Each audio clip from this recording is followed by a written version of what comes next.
Munson Tonight. Special live DNC coverage is made possible by the generous financial support of Field Foundation of Illinois and generous Chicagoans like you.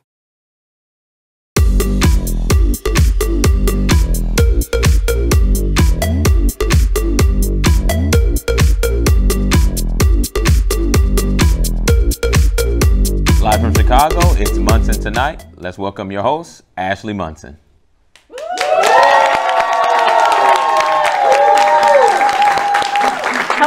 Hello.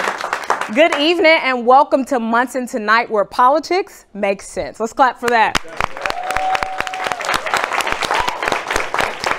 My name is Ashley Munson and this is my black job. I'm your host. I also want to introduce the other black jobs we have here. Justin James, my chief of staff, say hello. Hello.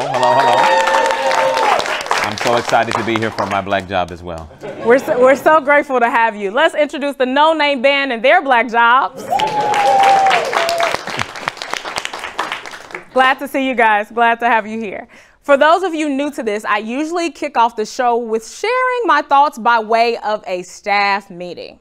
In honor of this week, Justin, do you want to gavel us in? Sure. Will the meeting please come to order? We should have got you a gavel. We should have. For sure. The chair recognizes the lady from Chicago. Thank you so much. Today we are here for a special episode of Munson Tonight.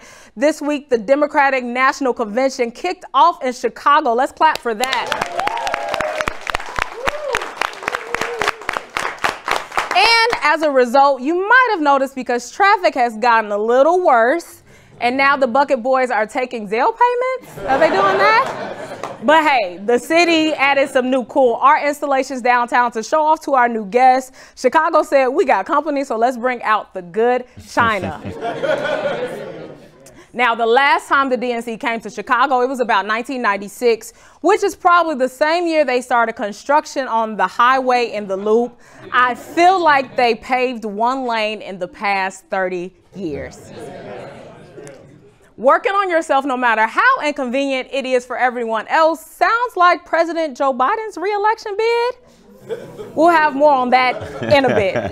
The Democratic National Convention occurs every 4 years, and thousands of delegates from all 50 states and even the U.S. territories. So yes, that also means Puerto Rico. Justin, that was my Trump. That was my Trump accent. Okay. They all convene. And so I'm going to work on my Trump accent as we go throughout this. But with the eyes of the nation watching a recent assassination attempt on former President Donald Trump and the city prepping, they've prepped for about 50,000 visitors. Safety and security during the convention has been a major concern. When Chicago hosted the DNC in 1968, tensions were high then too, amid protests about the war in Vietnam, the high-profile assassination of Dr. Martin Luther King Jr. and Robert F. Kennedy earlier that year.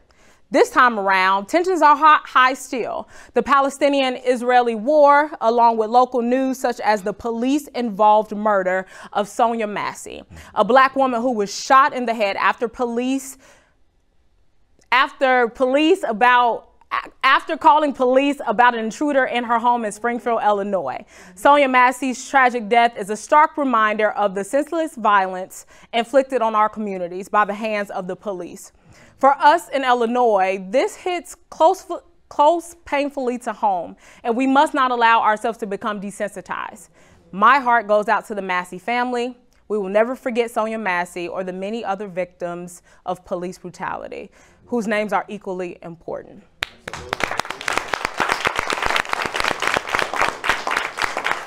Now, I know that was a little heavy, so let's start with what was an eventful July.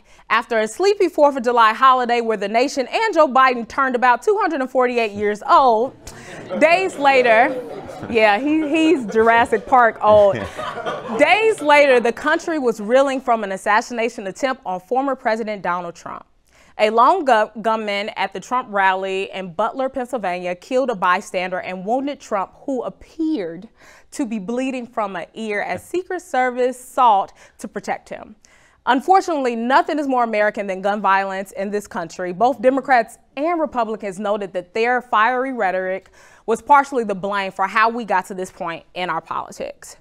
Now, a week later, the GOP met in Milwaukee to formally nominate their former president as their lead man for this year's presidential election. Clap for Trump. Okay. The vibe there was pretty interesting, y'all, to say the least, with many Trump supporters supporting maxi pads. Large white ear bandages to stand in solidarity. Get it out. Large ear bandages to stand in solidarity with their wounded warrior. Now, I haven't seen an ear get that much attention since Evander Holyfield. What a time to be alive. It should be noted that Trump has focused much of his outreach in the black community on black men, and this was echoed at the GOP convention. And let me tell you, as a black woman, nothing gets black males' attention more than a big butt and a smile. Because I got one too. And one speaker that caught the attention of everybody was none other than Amber Rose. Because nothing says conservative values like a bald-headed woman with a tattoo across her forehead as the RNC speaker. But Amber ain't got nothing on me. Thank you, clap for that. Trump also chose his VP Ohio Senator J.D. Vance, a once never Trumper, was selected as his running mate. Funny enough, the internet has speculated that Vance often wears black eyeliner, noting the volume of his full eyelashes. Maybe it's Maybelline? Look at that cover girl photo. Very demure, very mindful man, very cutesy, just very demure. Nonetheless, Vance quickly drew criticism for his past viral comments about childless cat ladies running this country, alluding to Vice President Kamala Harris, Transportation Secretary Pete Buttigieg, and AOC, all liberal Democrats. Now, as a childless dog lady myself, I'm offended that he left us out. Justin, do we have a picture of W and M here? We don't. No. Their pictures are not allowed to be taken. That's crazy. Those are my kids, y'all. Those are my kids. Because you know dogs matter. Dog lives matter, too. Thank you so much. Thank you so much. Now, on the Democratic side, President Joseph Robinette Biden, yes, Robinette is his middle name, decided to end his re-election bid, endorsing VP Kamala in the process. Let's clap for Joe.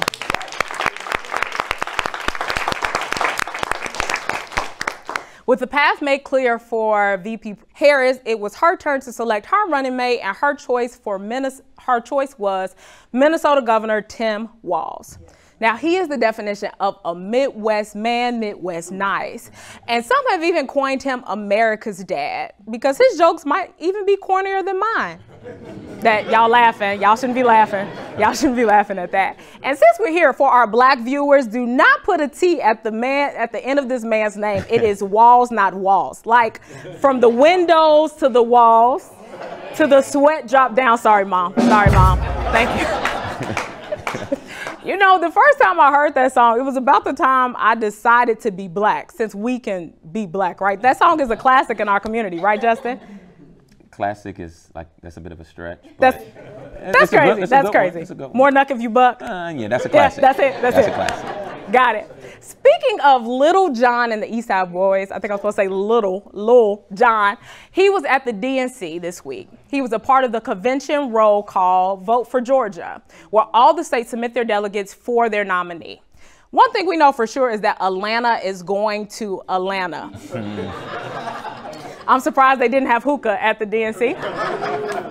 The roll call votes this week, or dance party as some outlets have put it, depict how much the new presidential ticket has sparked a surge in excitement and has all types of supporters. I mean, black men for Kamala, white women for Kamala, cat ladies for Kamala, and even the evangelicals for Kamala. What a time to be alive. All these groups combined have raised millions of dollars for the Democratic Party, smashing fundraising records in the process. But aside from all the political grandstanding, let's get into what really matters and how these two tickets differ from a policy standpoint. Kamala's VP pick makes her campaign one of the most progressive ones in history. Governor Tim Walz has provided free school breakfast and lunch to all kids regardless of their income and age. signed a bipartisan bill in 2020 with policing changes, including a ban on certain chokeholds, a ban on warrior-style training for police officers. The fact that we have something called a warrior-style training is crazy to me. He signed the Protect Reproductive Options Act, guaranteeing autonomous, whoa, we did this last time, decisions for women to make decisions about their bodies. Thank you so much. Thank you so much. Now, in comparison to J.D. Vance, who wants to monitor women's periods and use condoms, which is probably more appropriate to do in the Catholic Church rather than actual states. Was that too low? Ooh. I mean, I'm a Christian, I love God. And now, because I don't want to be biased, let's talk about Republican accomplishments. There are none. The Trump administration, I'm going to be fair, the Trump administration played a major but little noticed role using measures intended to stop money flowing to terrorists, Vladimir Putin, okay, drug traffickers, and other wrongdoers. Like Trump, isn't he a convicted felon? That's crazy. The Trump administration, for the first time, attempted a Defense Department-wide audit. The Pentagon makes up the largest slice of discretionary spending in the federal budget, which is probably why poor people don't have money. So it might surprise you all that Trump still took this initiative and conducted the audit of where America's defense dollars go.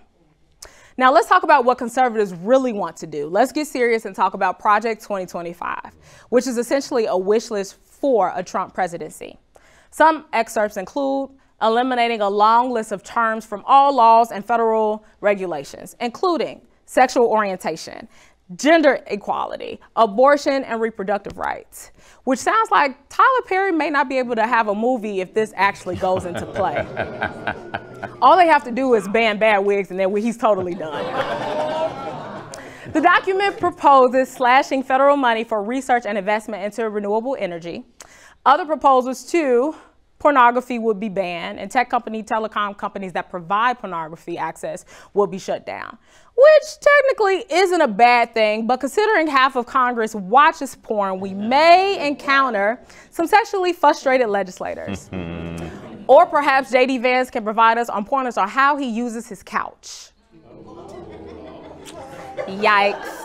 Let the joke sink in a little bit.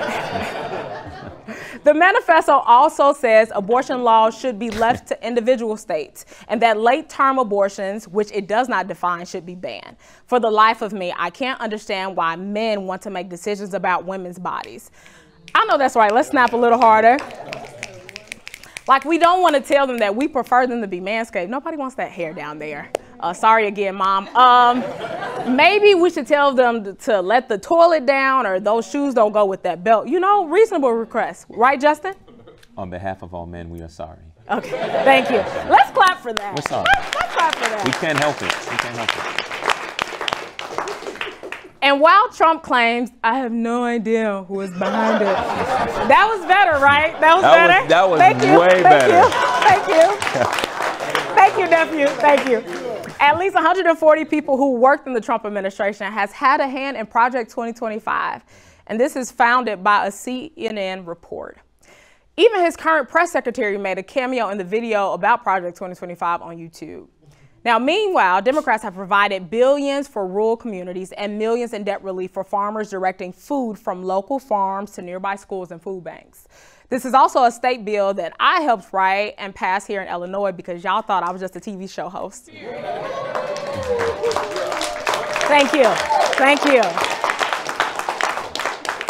Aside from all the division, one thing that did unite us this summer, the Americans united us, the Olympics. Until we saw breakdancing was an Olympic sport. Can we show that picture? Now, I'm not sure if she's going into a thriller dance or mimicking a dinosaur from Jurassic Park. Not sure what's happening here, but that's not cultural appropriation at this point. That's cultural depreciation. Now, we had a number of great Olympians: Sha'Carri Richardson, Simone Biles, LeBron, Steph Curry, Asia Jackson, just a few names that really made us proud. But one athlete that stuck out to me, y'all, was Anthony Ammirati, whose package got in the way of an Olympic medal. He can deliver that package to my house anytime. For sure. Again, sorry, Mom, for the last time. No, but for real, I'm talking about Gabby Thomas. She won 3 gold medals this year in Paris, including the women's 200 meters. In addition to being an Olympic gold medalist, she has an undergraduate degree in neurobiology and global health from Harvard and a master's in epidemiology from the University of Texas. Now that is a world-class woman. But she ain't got nothing on me. Love you, Gabby. Tonight we have a great show ahead. We got special guests Rhymefest and Roz Kaz. Are you guys ready for the show? Yes. We'll be right back after this.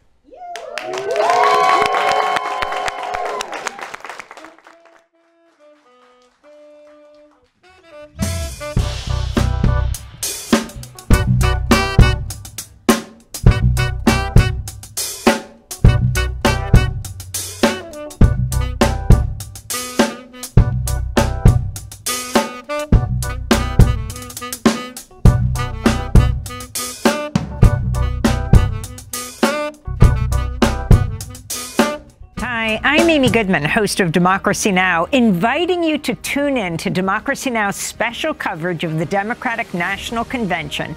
We'll be broadcasting live from Can TV in Chicago each day throughout the week of the convention from 7 to 9 each weekday morning. Then tune into Can TV's special live editions of Chicago Politics throughout the DNC with hosts Hugo Balta and Andy Zopp nightly from 7 to 8. Chicago Politics will feature critical analysis and key insights from local and national political, civic, and community leaders. You can catch Democracy Now! And join the Chicago Politics conversation live on Can TV Channel 19, stream on cantv.org, or on the Can TV Plus app. The entire Democracy Now! Team is so excited to join Can TV for this week-long collaboration. Experience the power of community television.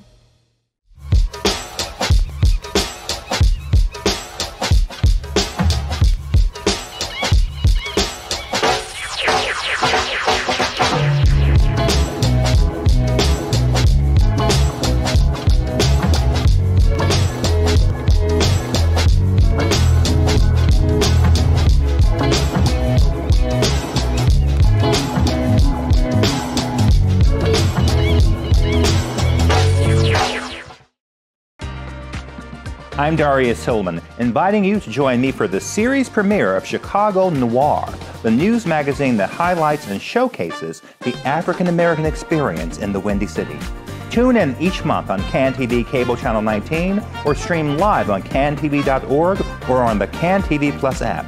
Elevated conversation and storytelling. Experience the power of community television.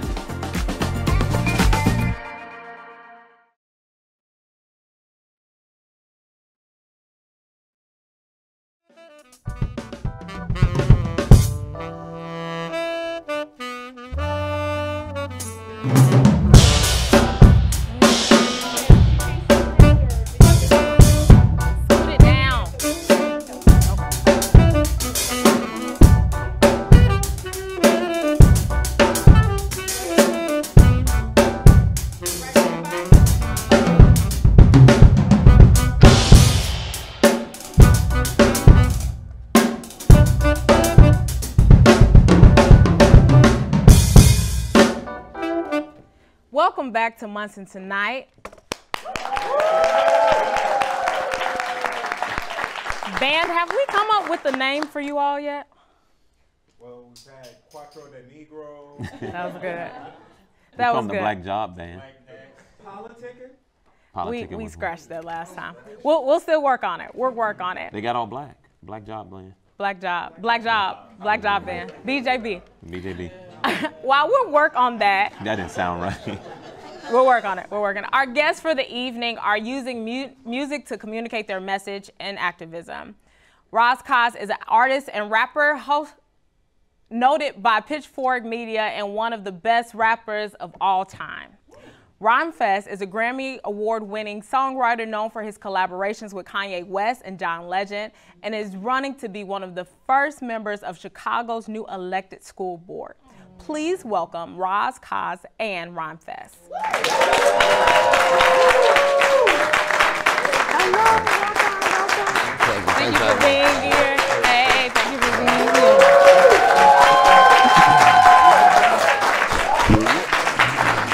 Thank you guys so much for being here. How's it going? You see, I did the rich man leg. You did. You did. Y'all made it through the DNC traffic to get here. I'm so grateful to have you guys. Happy to be here. Happy to have you guys. So, okay, first we'd like to start with an overall introduction. Tell the people and the viewers who you are and a little bit about yourselves.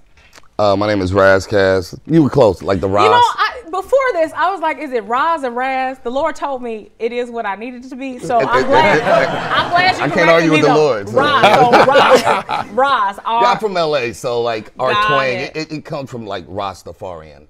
Got it. So it would be Raz Kaz. So I said it the Chicago way. No, you said it right. Okay, just checking. And then I put a twang in it because I'm from LA, so I just Raz. No, that I'll say it's Raz. Yeah, so yeah,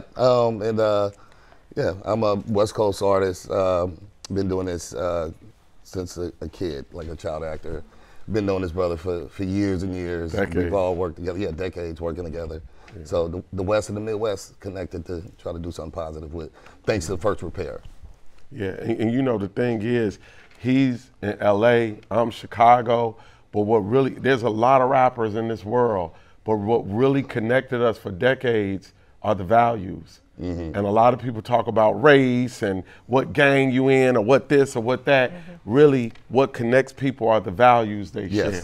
And so the values we share in hip hop, the consciousness, the political understanding, the wisdom and the want to learn is what has connected us and from young people to being here as what I would call seasoned artists. Yes, sir. Yes, sir. Yeah. Wise artists. Artists. Yes.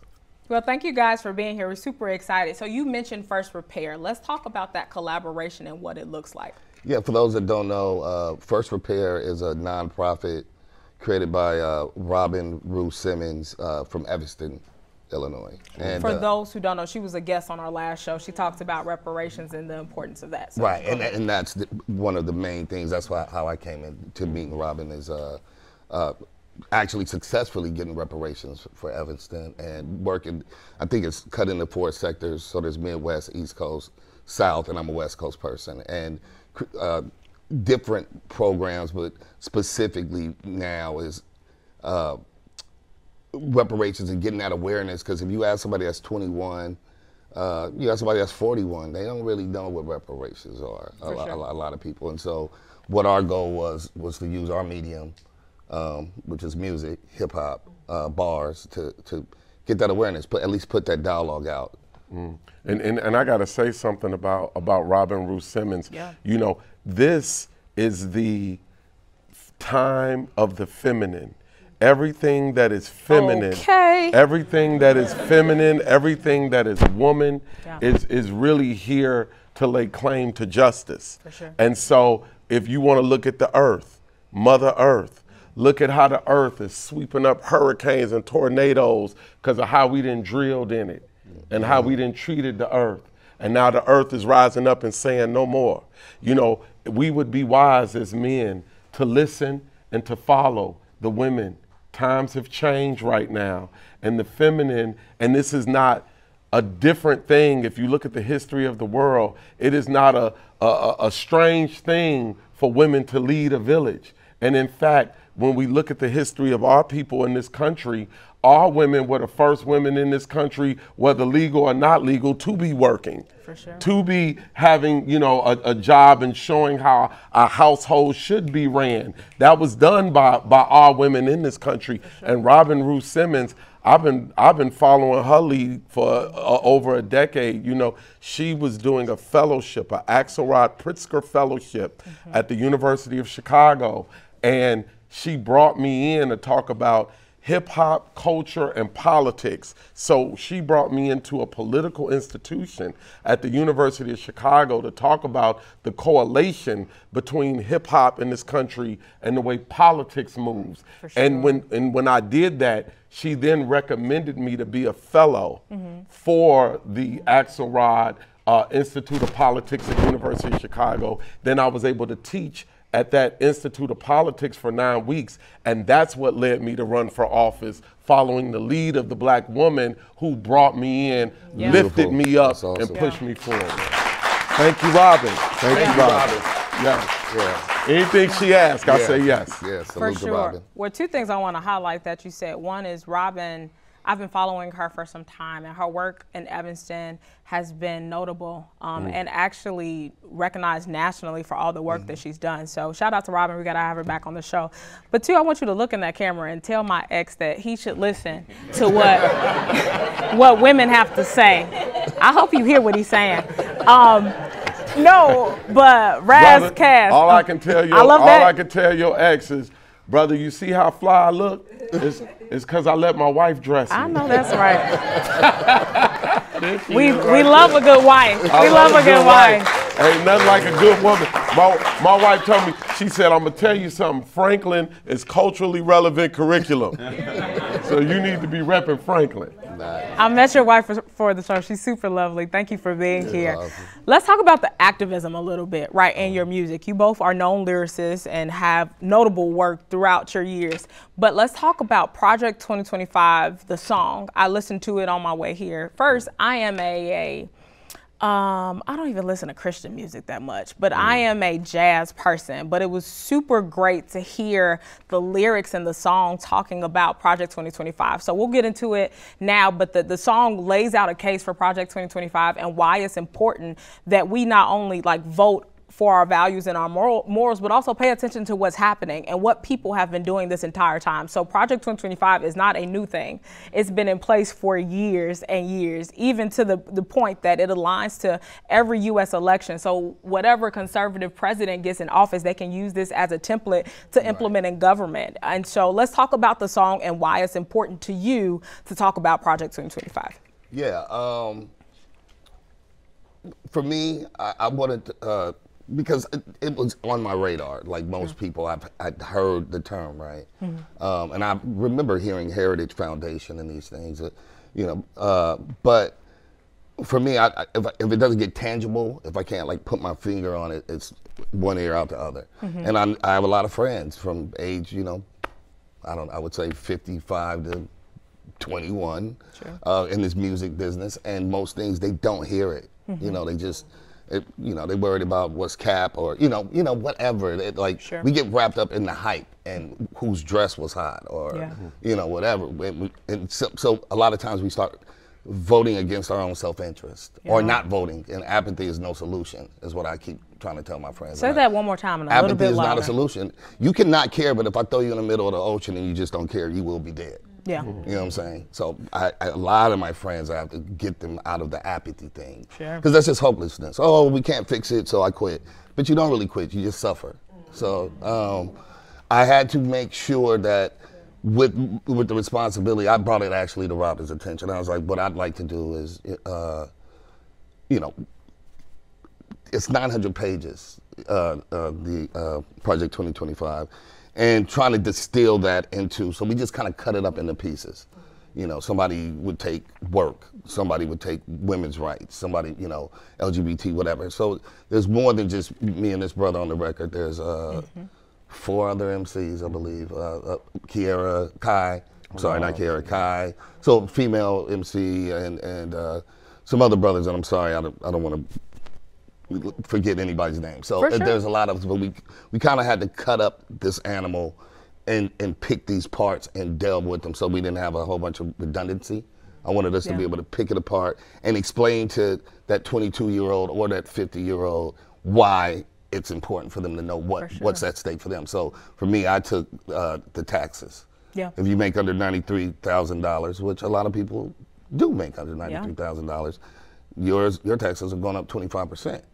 So that's something you can care about, and so that was the approach I took it to, and we got the record done, and then Robin was like, I know Che. Rhyme Fest, and I know the brother too, and it was really awesome because he's been doing this, you know. I saw him. He came in and passed out his plug. So we're gonna get to it in a second. Yeah, exactly. But yeah, and then and Rhyme Fest is Rhyme Fest. He's a hookmeister and an incredible writer, and we sent it to him, and like next day it was done. Yeah. Before we jump to Rhyme Fest, because I want to get your take on that too. I love how you basically alluded to using your lane to break down things, right? So the whole purpose of this show, why I got started, is to make politics make sense. Like, what is an elected official? Why should it matter to you? What is a state senator? They're different than your alderman. And so using your medium to communicate to viewers, to the nation about why things are important. I want to shout you out for that, because that's important, because I think folks get too distracted by what everybody else is doing, right? You will never see me be a rapper. I got bars though. I've seen it. Okay, I got bars. I actually have writers that wrote that, but I have bars. But using my lane, my lane is policy. My lane is lobbying to create change. So shout out to you for doing that and using your medium for that. Rhyme Fest, what's your take on the song itself, but also Project 2025, and why is it important to you that you talk about it? Well, both of you guys said something real important when Roz started talking about the apathy sometimes in the community. That apathy is basically what has us operating like we're coming at society from a deficit. And that's how they beat us, when we think we're operating from a deficit. But if you think about it, let's look at Illinois. From the lieutenant governor to the attorney general, we got the most black politicians in Illinois of almost any municipality. We got a black mayor, we got black women aldermen everywhere. We do not have a deficit. All we have is a misunderstanding of the power that we do have. When you saw the Democrats coalesce and the Divine Nine say, no, we're gonna throw her up, and now we're gonna raise her $500 million in a week. We do not have a deficit, but the apathy wants us to believe we have no power, so we don't use the power that we have been able to gain over hundreds of years. So that's what Roz said, and then you said Project 2025 has been in play for years. I would say Project 2025 has been in play for hundreds of years. On this chorus where I say they experimented on us in the projects, Art Gale out to Watts, it's the projects. 2025, we don't want no projects. All we want is progress. So when you look at Cabrini Green, that was Project 2025. When you look at what Trump did when he was president and had Betsy DeVos as his Secretary of Education, and she was pushing all these for-profit scam colleges where we go and we think we doing the right thing by going to college,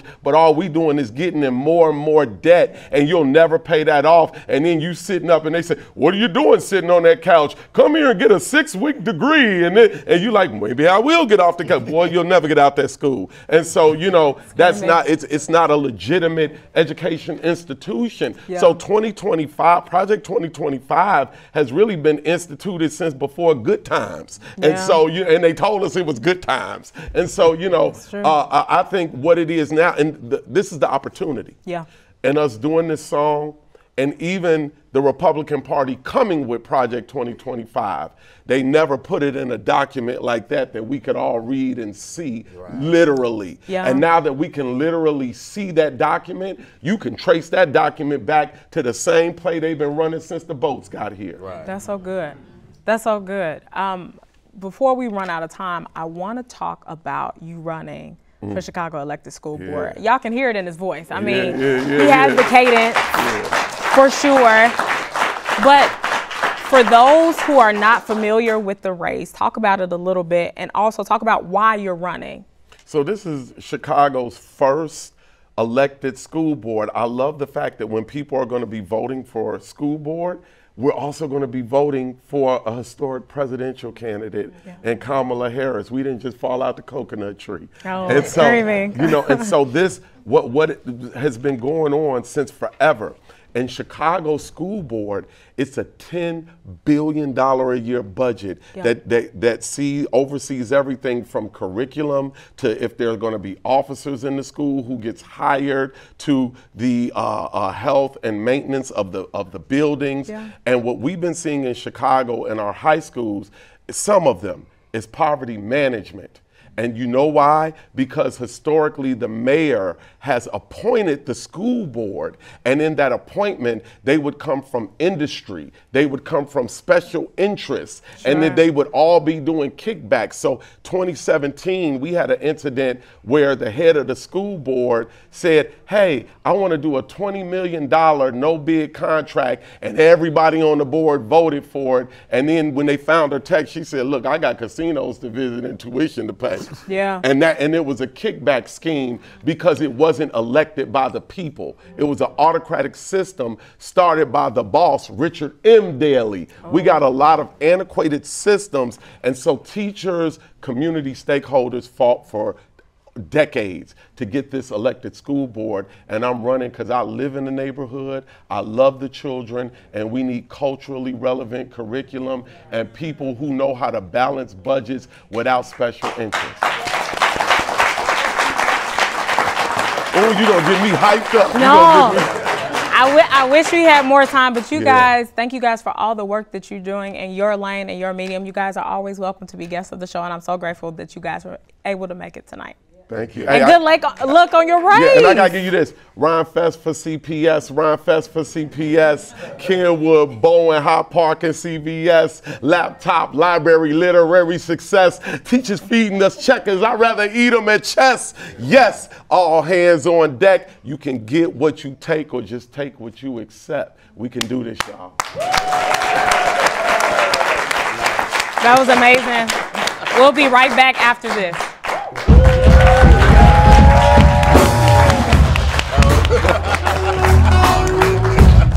That was great. Thank you guys so much. Thank you.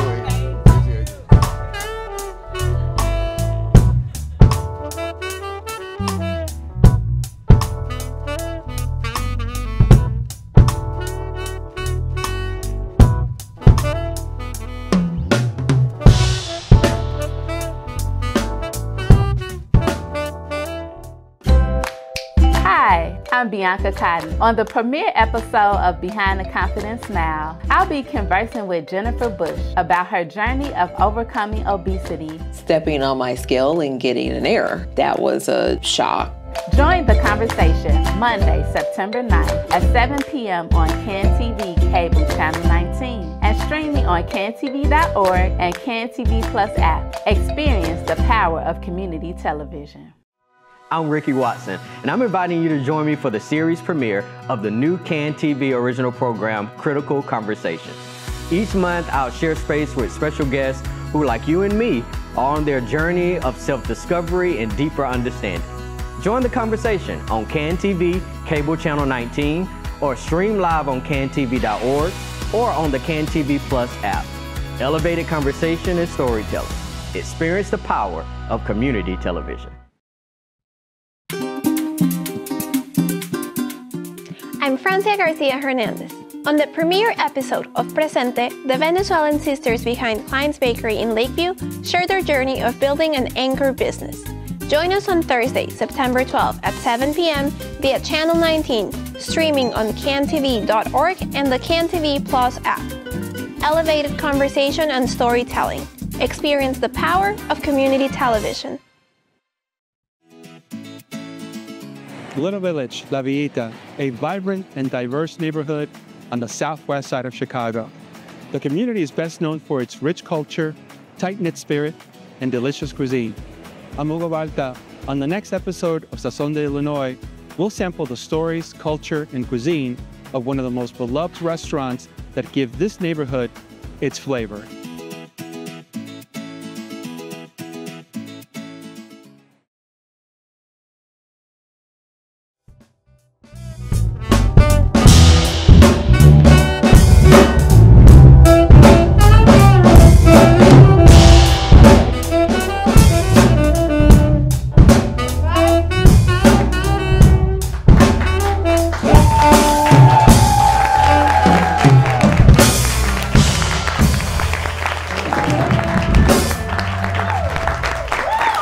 And that was the No Name Band. I was thinking, what about Anti-Project 2025 Band? It's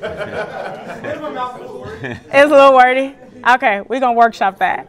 Welcome back to Munson Tonight. This show, I wanted to focus on the people because we are here for the people. That's the whole purpose of Munson Tonight. It's created for people to understand my world, politics in a way that it is palatable for those who are watching, viewing, and have conversations with other people in everyday life. Let's start with our two guests today. Let's clap for them, y'all. Before we get into the conversation today, and I want this to be authentic, real questions, let's do it. Tell the folks who you are and where you're from. I'm Christy Norwood. I'm from Chicago, South Side. Hello, everybody. My name is Eric Winkfield, originally from Miami, but newly transplanted to Chicago. Wow. Yeah. You been to the Chicago winter yet? I have. Not a real one, though. Oh, okay. I'm bracing myself. Blessing. What was the question? What was the thought? Has he been through a real Chicago winter yet? Oh, baby, get Not ready. yet. Yeah. Get ready. Well, it is climate change. They don't really care about Right, it. that is true. You never know. Before we get started with the serious questions and conversations, Harold's or Uncle Remus? Harold's. Carols. Oh, yes, let's go! Carols. Sorry for the West Siders watching or in the audience. We know we prefer Harold's this way. So great, so great. Okay, let's talk about this week. So this week is the National Democratic Convention for those who have been following. And I was there for the first 3 days. I think we'll show a video a little bit later of my experience there. But it was a lot happening. People from all over the world were there. Let's talk about your take on the DNC or your understanding of it, or just overall why you think it's important and why people should care about that from your perspective. I'll go. Go for it. We've been watching, my husband and I have been watching since the very beginning. And one of the things that struck me most is the relatability this time around. It was just a different feel. For sure, there was a lot of data. There are a lot of statistics. There are a lot of facts, thank God. Yeah. But opposed to the other party. As opposed to the other party, for sure.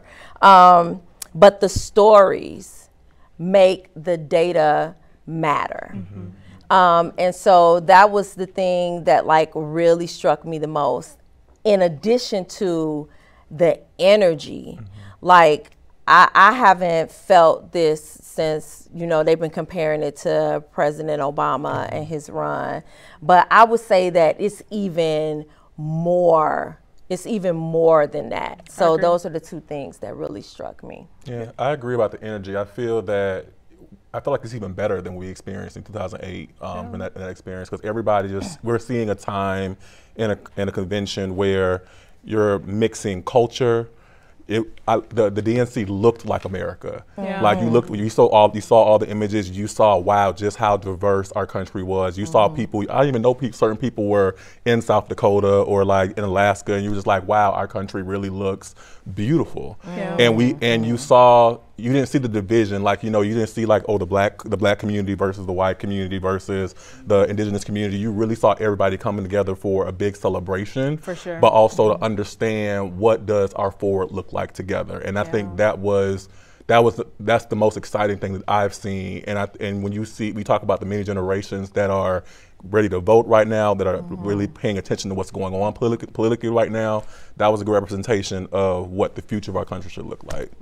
Those are really good answers. I think something that stood out to me was the speech by Michelle Obama. Me and my friends were talking about it a little bit, but she was grieving her mother. She lost her mother earlier this year, and the power that came from that speech is something about overcoming grief and pressing through. Yeah. And I think it is a good theme and tenet for what we should think about in this country, because it's hope. She has hope for the future, and she was able to push through to give that speech that literally, it was homegirl next to me crying. I'm like, girl, stop crying. And then I realized I was crying, so it was a thing. But I was so inspired after that. And this is coming from somebody that is, I've been in the political realm for a long time, and something that I don't think I've ever said publicly, I lose hope sometimes. And I think before Joe, thank you, Joe, we did it, Joe. Before Joe stepped down, I stopped posting content for some time because I was like, what's happening in Gaza, right? Free Palestine, but let's take care of the Jewish folks too. You can do both, right? Yes, absolutely. I think secondly, talking about as a country, inflation, people are deciding on whether they want to pay their electricity bills or go to the grocery store. Like it's real life issues folks are facing. And so I was a little disheartened, but being at the DNC for the few days that I was inspired to hope again and to talk about my world and help people understand it.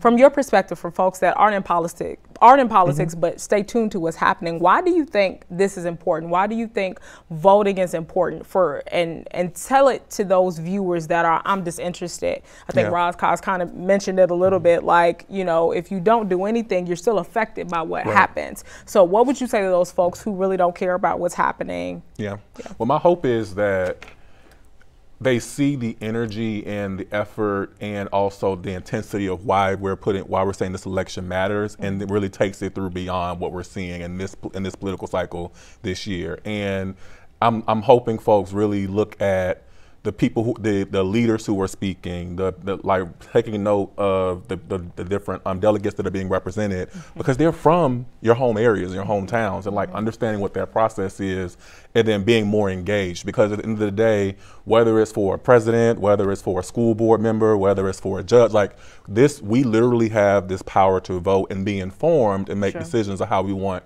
our government to ultimately run. And so we have to move the excuses of, well, it's no point in me voting because it doesn't matter. Why does, like, beyond just you voting, how involved are you in the process and the system to be able to make sure government works the way you believe it needs to work for you? Let me insert something before you go, Christy. I want to emphasize the importance of voting locally. Yes. Y'all. Absolutely. There is more on the ticket than the president, and I think the president is very important. Don't get me wrong. I don't want no misquotes or hate mail coming my way. The president is very important. However, you have state senators, U.S. congressmen, right? Like that affect your daily lives, and they affect the way we live. And so I just want to insert there that it is important to vote locally, even if you are frustrated, because your life is affected by everything they do. Passing the baton to you. A couple of things. One is that my mother is 82 years old. Shout out to my mom, who is still. Shout out to mom. Let's clap for her. And my grandparents and my mother, they were sharecroppers. My mother was not able to vote until she was well into her adulthood. Wow. Like, my mother was born in 1937. Oh, wow. And so my mother was not able to vote until she was well into her adulthood. I don't know if my grandmother and my grandfather ever voted. And so to know that that's my history, I feel a moral responsibility to vote. And I think that the history of this country, we all have a moral responsibility to vote, because we have a responsibility to be invested, like you said, in steering this country in a right direction. I also think that there is agency that we have to lay hold of. And in doing that, we understand that our one vote does matter, because it is our one voice. We have that. We are in a country where we do get to decide. I mean, I don't understand some of these decisions. Agreed. But we still get to decide. For sure. And there are so many places on this earth where they don't have that decision. And so I think that, especially for youth, that is a way to engage, because listen, we get to decide. So I think that that's a way to engage, and it speaks to our responsibility to do so. The one thing I'll add to that too is, yes, voting, but also being educated on what we're voting on and voting for. Absolutely. Because what's so interesting to me, when I love having conversations with folks who have different political viewpoints than I do, because I want to understand, like, why do you think that way? Like, what is driving that? And I often want to go beyond what you saw or read in the media. Right. Because in our country, we have access to information. For sure. And how do we leverage that information to inform why we're voting? And if you ask the average person, why are you voting this way? right? And then coming from a non-combative point, but just from a place of understanding, you will honestly learn some things, but also understand what are really more important in somebody's values that might be different from yours. But also, it will really bring up a sense of camaraderie, right? Because I'm looking forward to a point in time where we can have different political viewpoints, different points about different issues, and I can respect that you have that point, and I'm gonna take it to the ballot. And we'll let the vote go ahead and figure out how we move forward, but we'll move forward together, and how we decide to live our lives. And I think that's the really cool and the best thing about being an American that we have that hope for. And I think not until we saw the Harris-Walz ticket, we were able to see this future of hope and joy and understanding that, we can be different. But I think she even said it, it's been said a few times this week, is that, she is poising herself to be the president of all America, even the ones who don't vote for her. Absolutely. To interject there, one thing you said, misinformation. Yes. There's so many people that think Trump wanted them to have these stimulus checks. I can't. Y'all know he didn't do that, right? Congress. And he held up the process so his name could be on those checks. I just wanted to shout that out. I would continue down my rant, but I don't have time for that. I want to thank both of you all for this time. I think we have 60 seconds left, and I want to say one thing. I think one thing, I try not to be biased. I am a Democrat. A light blue Democrat, though, because I'm in the middle sometimes. I'm like moderate, but I think it's important that it's okay to acknowledge that we can be Democrat or we can be Republican, but we can still criticize our party. And I think Rhymefest mentioned it when he said, we have so much agency. We have so many people that are black, brown in these seats. And where's the power? And one thing that I may get in trouble for saying, but here we are now, I think it's important that from a federal, state, and local level that the black caucuses unite. Because some of the caucuses and people are not united as they need to be because we're focused on the wrong things. And I think Malcolm X said it, I hope I'm not misquoting him, but we are out organized. More groups are organized than us. So I think it's important that, we as black and brown people are organized and focus on uniting, because that's where the power lies. Thank you guys for your time, and we'll be right back after this. Thank you.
I'm Ricky Watson, and I'm inviting you to join me for the series premiere of the new CAN TV original program, Critical Conversations. Each month, I'll share space with special guests who, like you and me, are on their journey of self-discovery and deeper understanding. Join the conversation on CAN TV, cable channel 19, or stream live on cantv.org or on the CAN TV Plus app. Elevated conversation and storytelling. Experience the power of community television. I'm Francia Garcia Hernandez. On the premiere episode of Presente, the Venezuelan sisters behind Klein's Bakery in Lakeview share their journey of building an anchor business. Join us on Thursday, September 12th at 7 p.m. via Channel 19, streaming on cantv.org and the CAN TV Plus app. Elevated conversation and storytelling. Experience the power of community television. Little Village, La Villita, a vibrant and diverse neighborhood on the southwest side of Chicago. The community is best known for its rich culture, tight-knit spirit, and delicious cuisine. I'm Hugo Balta. On the next episode of Sazón de Illinois, we'll sample the stories, culture, and cuisine of one of the most beloved restaurants that give this neighborhood its flavor.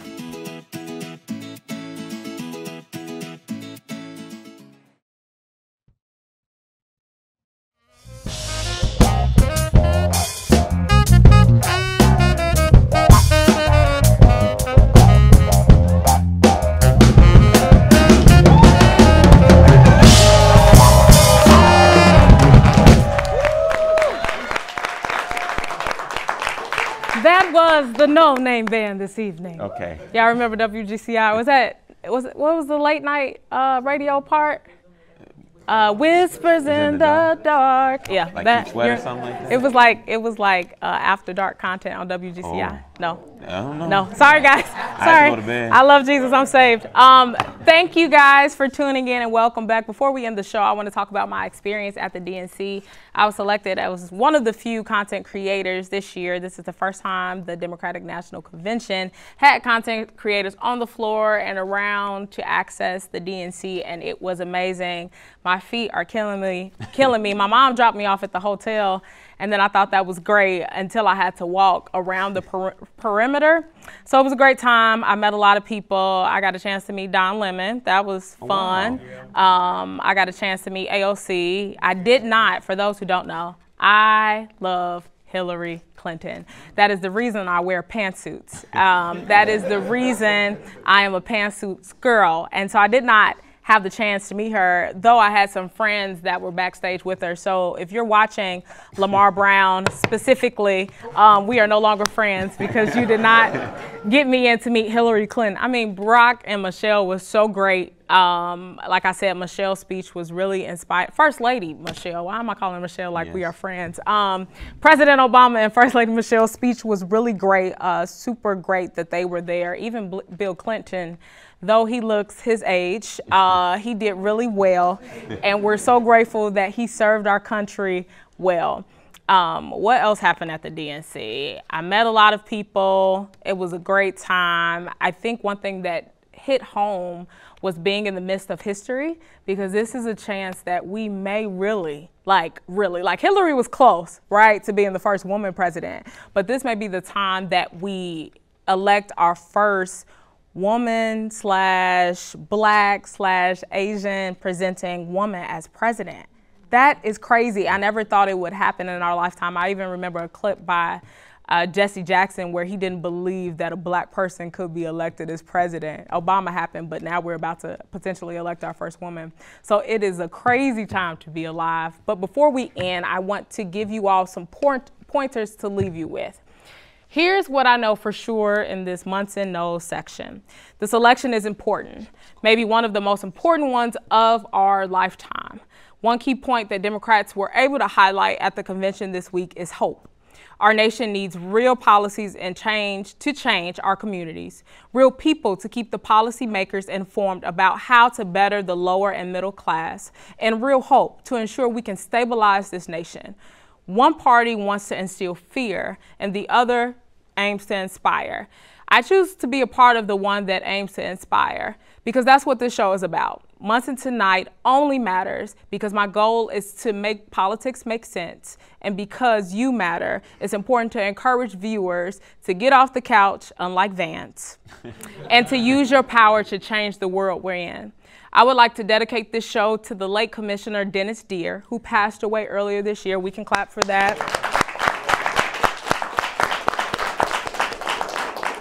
He encouraged young people like myself to keep going and to build our future, because our future matters. That's my encouragement to you. Politics matters because you do. That's our show, y'all. Thank you to all the in-studio audience, the production team, the No Name Band, of course, the writers, and all of the CAN-TV team that made this possible this evening. See you next time, where politics makes sense.